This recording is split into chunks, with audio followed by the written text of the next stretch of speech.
که چیرې د مختصاتو پر مخ تر بدلون وروسته یو ټکی له منفي 1.9 او 440 څخه تر منفي 203 او منفي 8 پورې انتقال شي. پورته انتقال ته په کتو سره د 10 او منفي 590 ټکي د انځور مختصات به څومره وي؟ نو لومړی راځئ چې موږ او تاسې د ایکس او وای پر محورونو باندې بدلونونه وګورو چې په کومه اندازه یې تغییر کړی دی. که چیرې د ټکي لومړني موقعیت ته وګورو نو دا ځای دی او له دې ځای څخه بیا تر دې ځایه پورې بدلون کړی دی. نو موږ او تاسې به راشو د ایکس او وای په محور به هغه بدلون وګورو. لومړی به دلتا ایکس وګورو چې د ایکس په محور یې څومره بدلون کړی دی. لومړنی موقعیت یې دا ځای و او اوس ته منفي 203 پورې راغلی دی. نو وبلیکو منفي 203 منفي لومړنی موقعیت یې منفي 1.9 و. منفي 1.9. ښه، نو که چیرې دا لږ څه ساده کړو څو کېږي؟ منفي 203 به خپله ولیکو. منفي که چیرې په منفي کې ضرب کړو مثبت کېږي. مثبت 1.9. 1.9. ښه، نو دا مساوي کېږي له که چیرې دا ځای لږ څه ساده کړو نو منفي 34 پاتې کېږي. منفي 34 به د ایکس په محور باندې تغییر شي. را به شو او دلتا وای به وګورو یا د وای پر محور به بدلون وګورو چې څومره بدلون یې کړی دی.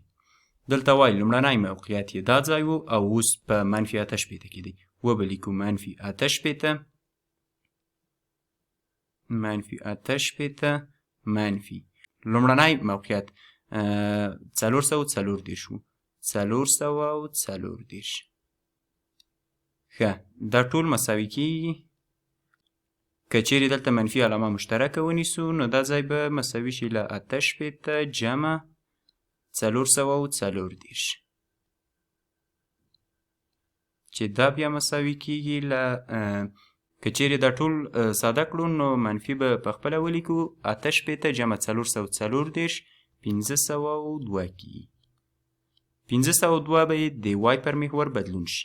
ښه، نو که چیرې بیرته سوال ته راشو له موږ او تاسې څخه د دې ټکي د انځور مختصات غوښتي وو. د دې ټکي لومړنی موقعیت د ایکس په محور په 10 کې و.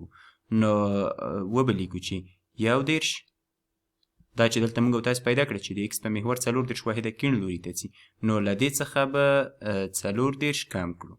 منفي 40 دا به د ایکس مختصات شي او د وای مختصات یې په لومړي سر کې منفي 529 و. منفي 529 او د وای په محور بیا 502 واحده ښکته خواته راځي نو له دې څخه به 502 نور هم کم کړو. 502. ښه، نو که چیرې دا ځای اوس ساده کړو د ایکس مختصات به منفي 3 شي او د وای مختصات منفي که چیرې مشترکه ونیسو نو 590 جمع 502 مساوي کېږي له 1010 سره.